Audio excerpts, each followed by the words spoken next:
Senator Jones, you are recognized. Thank you, Madam President and members. A couple of fine points first, Madam President, regarding the comments from our colleague from Santa Ana mentioning that if Texas goes forward with their redistricting, we will continue with our redistricting. My understanding is that the constitutional amendment has been amended to take that language out, and California is moving forward regardless. But I will clarify that when the ACA comes over and ask a question of the author on that. On this particular bill, AB 604, I do have a quick question of the author if she would be willing to take it. Will the author take a question?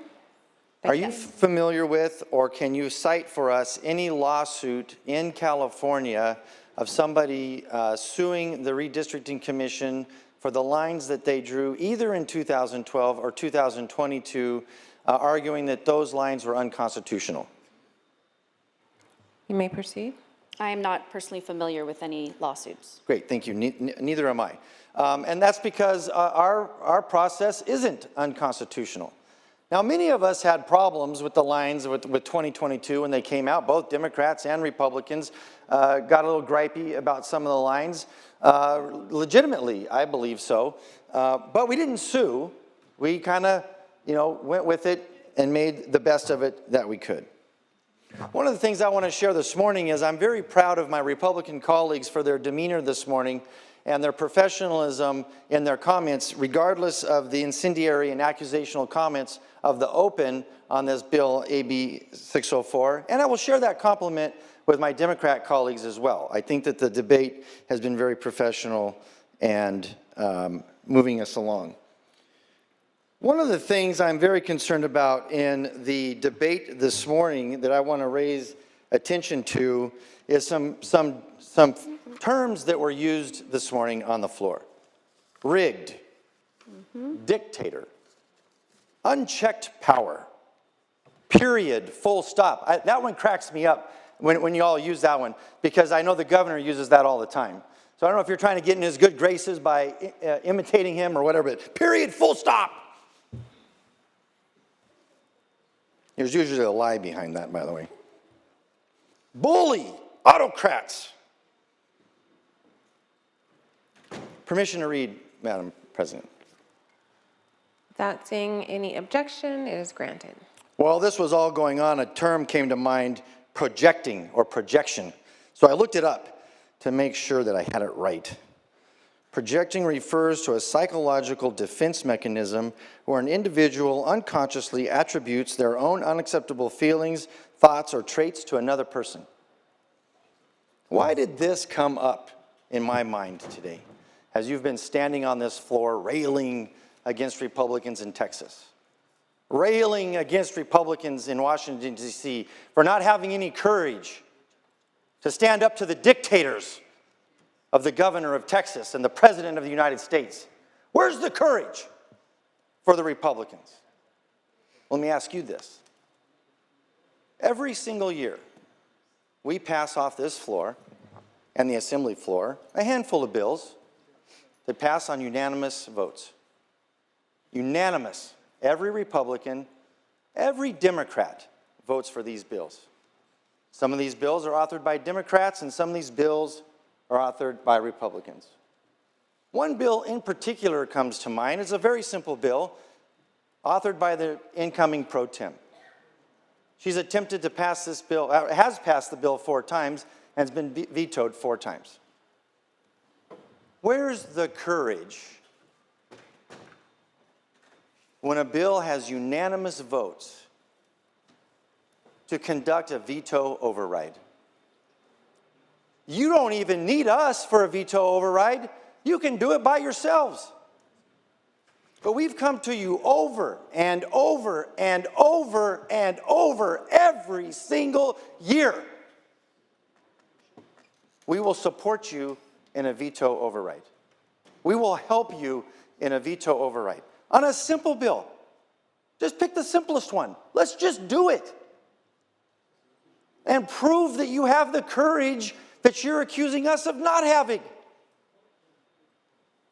I will share with you, there are examples of Republicans in supermajority Republican states of doing that exact same thing on a Republican governor. I encourage you to have that courage. Point of order, Madam President. This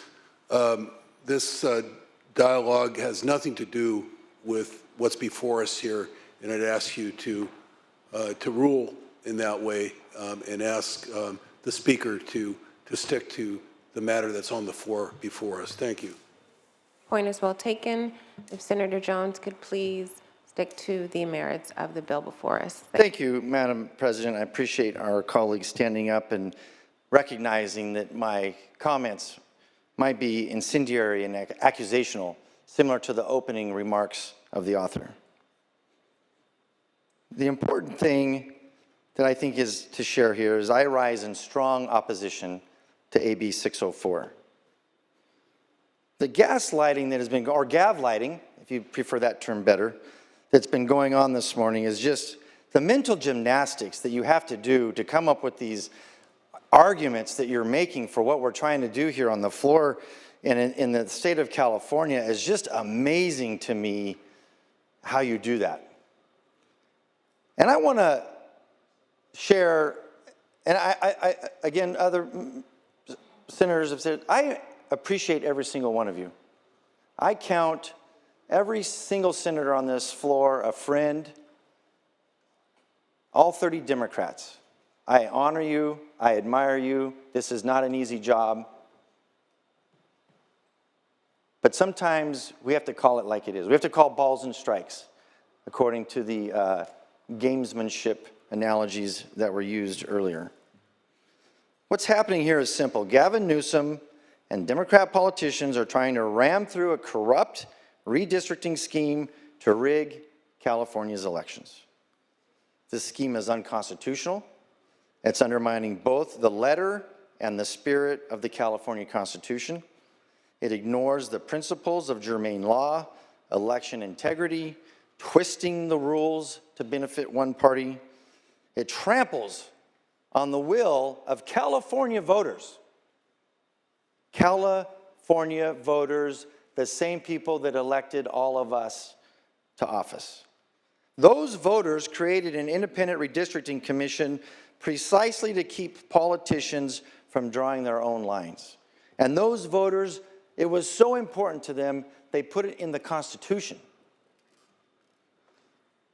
This effort slices up communities, connecting desperate areas and splitting apart regions with common interests, violating the very standard the redistricting is supposed to uphold.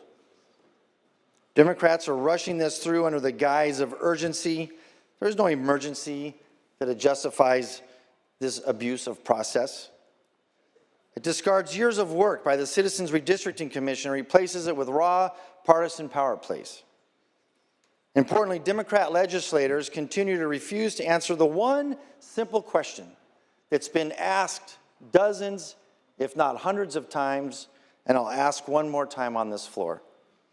Who drew the maps?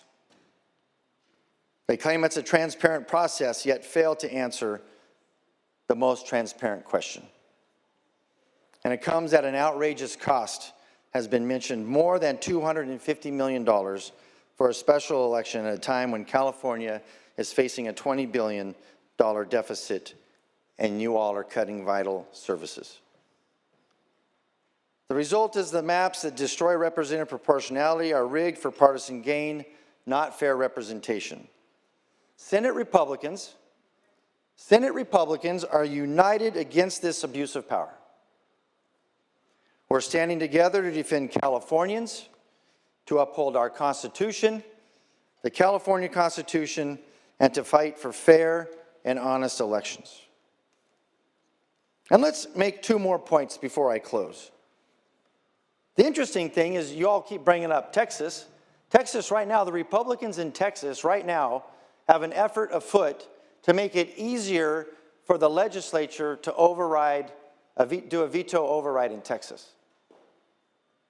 Republicans are trying to make it easier in Texas to conduct a veto override. I'm asking you just to try. Now, the other interesting thing about this effort is we all know this is going to fail on the ballot. This is a loser from the beginning. So what's the win? What's the upside for all of us here on the Senate floor to go blindly along with the governor's plan here? It's going to fail. And what's the only gain? I'll tell you what the only gain is. Governor Gavin Newsom is getting more headlines. He's getting more name ID, and he's creating a brand across the country so that he can run for president, and you're helping him. To my colleagues across the aisle, I strongly encourage you to stand against this self-serving governor with courage rather than acting like a march of the lemmings. I urge a no vote on AB 604.